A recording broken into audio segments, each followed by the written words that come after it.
देखिए, बहुत सारे लोग ऐसे हैं जो कि 12वीं पास आउट हैं और वो जो है सरकारी नौकरी के तलाश में हैं। तो आप सभी के लिए बहुत ही अच्छा अपडेट यहाँ पे निकल के आया हुआ है, क्योंकि 12वीं पास के लिए सरकारी नौकरी में जो है भर्ती होने के लिए बहुत ही अच्छा अपडेट है। और आपका जो भर्ती है ना, वो अंचल में आपका जो ब्लॉक होता है, अनुमंडल होता है और जिला स्तर पे होने वाली है। इस वीडियो में जो है पूरी जानकारी बताएंगे, कौन सा पोस्ट है, किस तरह से भर्ती होने वाली है, आपका सिलेक्शन जो है कैसे होने वाली है, कौन सा आयोग के द्वारा जो है भर्ती प्रक्रिया शुरू होने वाली है। तो प्लीज वीडियो शुरू से अंत तक लेकर जरूर देखिएगा, क्योंकि बहुत ही अच्छा पोस्ट है। लेवल 5 के तहत आपको जो है सैलरी यहाँ पे देखने को मिलेगा, जो कि अच्छा खासा सैलरी आपका होता है। वीडियो में आगे बढ़ने से पहले आप सभी से रिक्वेस्ट है कि अभी तक आपने टेलीग्राम जो हमारा व्हाट्सएप चैनल है वहाँ पे आपने ज्वाइन नहीं किया हुआ है, ज्वाइन कर लीजिएगा, क्योंकि इसका जो भी नोटिस है ना वहीं पे आपको देखने को मिलेगा, जहाँ से जाकर आप डाउनलोड कर सकते हैं। चलिए आज का वीडियो शुरू करते हैं। प्रीवियस में जो नोटिफिकेशन जारी किए गए थे उसके आधार पे जो है सभी जानकारी आपको बताएंगे, क्वालिफिकेशन क्या रहेगा और किस तरह से आपका भर्ती होने वाला है। लेकिन उससे पहले जो अपडेट आया हुआ है ना, उसके बारे में आपको जानकारी देते हैं। देखिए, आपको जो है अंचल, ब्लॉक और जो भी आपका अनुमंडल, कलेक्ट्रेट होता है ना, उस स्तर पे जो भी कार्यालय बनाए गए हैं वहां पे आपको काम करना होगा।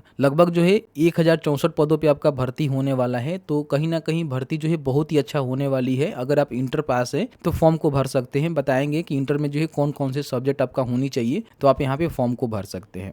सबसे पहले पोस्ट रिगार्डिंग हम बात करें तो सहायक उर्दू अनुवादक के जो है पदों पे भर्ती निकाली गई है। यानी कि इंग्लिश में आप इसको असिस्टेंट उर्दू ट्रांसलेटर के पद जो है मान सकते हैं, जो कि एक बहुत ही अच्छा पोस्ट होता है। और इसमें जो है लेवल 5 के तहत आपको सैलरी मिलता है और पूरी तरह से सरकारी नौकरी आपका होता है। ठीक है, तो सबसे पहले अपडेट के रिगार्डिंग हमको जानकारी देते हैं, फिर बताएंगे क्वालिफिकेशन क्या मांगे जाते हैं और किस तरह से आपका जो भर्ती प्रक्रिया है वो कौन से आयोग के द्वारा कराई जाएगी और किस तरह से होगी। ठीक है, बताया गया है कि राज्य के सभी जिलों में जो अंचल है और साथ ही साथ अनुमंडल है, आपका जो ब्लॉक है, कलेक्ट्रेट है, उसमें जो है भर्ती यहाँ पे होने वाली है। ठीक है, और बताया गया है कि मंत्रिमंडल सचिवालय विभाग उर्दू निर्देशालय के अंतर्गत बिहार राज्य उर्दू अनुवादक जो संवर्ग नियमावली 2016 के अधीन इसकी जो है नियुक्ति प्रक्रिया कराई जाएगी। देखिए, भर्ती जो है 2019 में भी निकाली गई थी, अभी नोटिफिकेशन आपको हम दिखाएंगे। तो ये भर्ती जो है 2016 में जो नियमावली बनाई गई है ना, उसी के आधार पे होगी। तो 19 में जो भर्ती आई हुई थी वो 2016 पे ही हुई है, और अभी जो 25 में भर्ती आने वाली है वो जो है 2016 नियमावली के आधार पे ही कराई जाएगी। उसकी पूरी जानकारी हमने आगे आपको बताया हुआ है। ठीक है, देखिए, बताया गया है कि पद सृजन के बाद नियुक्ति के लिए निदेशालय से अधियाचना भेजी जाएगी। यानी कि पद जो है अभी सृजित किए जा रहे हैं, देखे जा रहे हैं कि कहाँ पे जो है कितने पोस्ट खाली हैं, फिर उसकी जो है गणना की जाएगी। गणना करने के बाद जो भी जानकारी है सामान्य प्रशासन विभाग को भेजा जाएगा और उसका जो अधियाचना है वो भी भेज दिया जाएगा। सामान्य प्रशासन विभाग क्या करेगा कि जो भी भर्ती बोर्ड है, यानी कि जो चयन करवाता है, भर्ती करवाता है, वो आयोग के पास भेजेगा नोटिफिकेशन और उसके माध्यम से भर्ती प्रक्रिया निकाली जाएगी, जिसपे आप यहाँ पे आवेदन कर पाएंगे। बताया है कि द्वितीय राज्य भाषा उर्दू के विकास व प्रचार प्रसार सहित सरकारी कार्यालयों में कामकाज सुगम बनाने के लिए सहायक उर्दू अनुवादकों की नियुक्ति की जानी है। इसको लेकर उर्दू निदेशालय की ओर से कार्य योजना तैयार की जा रही है। सहायक उर्दू अनुवादकों के वेतन पर सरकार सालाना 68 करोड़ 70 लाख 58,848 रुपए खर्च करेगी।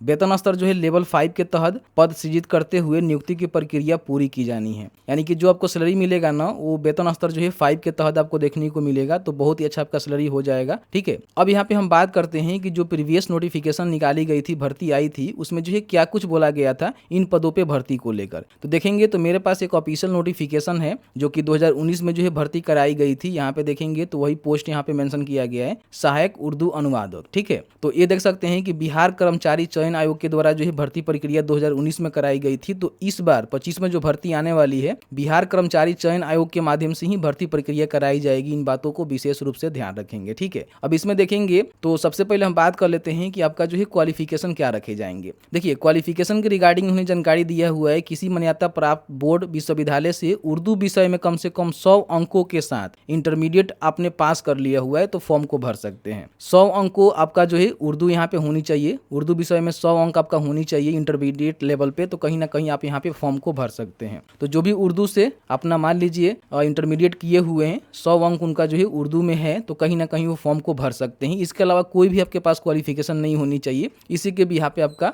जो आवेदन फॉर्म है वो फिलअप किया जाएगा। बाकी हम उम्र सीमा की बात करें तो आपका जो कम से कम उम्र होनी चाहिए 18 वर्ष होनी चाहिए। और अपर एज की हम बात करें तो सामान्य वर्ग क्या पुरुष महिला हैं तो देखेंगे पुरुष के लिए 37 और महिला के लिए 40, BC पुरुष महिला के लिए 40 और SC ST के पुरुष महिला के लिए 42 वर्ष अपर एज रहेगा। तो आप यहाँ पे फॉर्म को भर सकते हैं। चयन प्रक्रिया की हम बात करें तो इसमें जो है एग्जाम होता है, ठीक है। एग्जाम के बेसिस पे ही आपका सिलेक्शन यहाँ पे हो जाता है, क्योंकि इसमें जो एग्जाम होते हैं ना ऑब्जेक्टिव टाइप भी होते हैं और सब्जेक्टिव भी होते हैं, दोनों आपका जो एग्जाम होते हैं। तो इसमें जो है 2 पत्र होता है। जो प्रथम आपका पत्र होता है उसमें उर्दू व्याकरण, उर्दू में संक्षेपण एवं निबंध आपको लेखन करना होता है, जो कि 100 अंक का होता है। 3 घंटे आपको समय मिलते हैं, ठीक है। द्वितीय जो आपका पेपर होता है उसमें हिंदी से उर्दू में अनुवाद आपको करना होता है, उर्दू से हिंदी में करना होता है, अंग्रेजी से उर्दू में करना होता है और अंग्रेजी से हिंदी में आपको जो है ट्रांसलेट करने होते हैं। तो ये जो है 100 अंकों का होता है। इसमें भी आपको 3 घंटे समय यहाँ पे देखने को मिलता है। और दोनों परीक्षा जो है अलग अलग पाली में आयोजित की जाती है। इसके लिए अलग अलग जो है शिफ्ट मिलते हैं, जिसके माध्यम से कहीं ना कहीं आप एग्जाम को देते हैं, ठीक है। और इसी एग्जाम के बिहाफ पे आपका जो भर्ती प्रक्रिया है BSSC के द्वारा कराई जाती है। जो भी आपका लिखित परीक्षा होगा उसका जो भी सिलेबस है ना वो बताया गया है कि प्रथम पत्र में जो सिलेबस होंगे वो कहाँ कहाँ से जो है क्वेश्चन पूछे जाएंगे और द्वितीय पत्र में भी देखेंगे तो कहाँ कहाँ से क्वेश्चन पूछे जाएंगे, इसमें जानकारी दी गई है।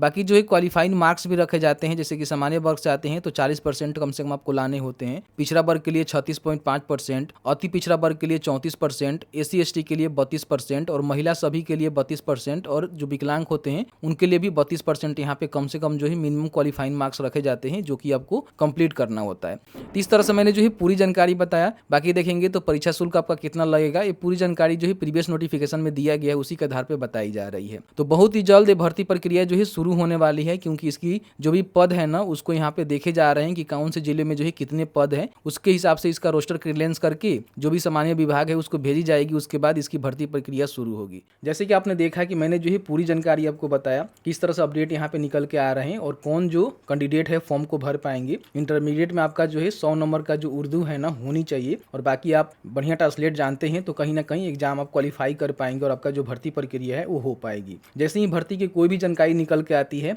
एप्लीकेशन फॉर्म फिलअप किए जाते हैं, नोटिफिकेशन आते हैं, तो उसके लिए जानकारी आपको उपलब्ध करवाने की कोशिश करेंगे। अभी तक आपने उमेश टॉक को सब्सक्राइब नहीं किया है, प्लीज सब्सक्राइब जरूर कर लीजिए। Thank you very much.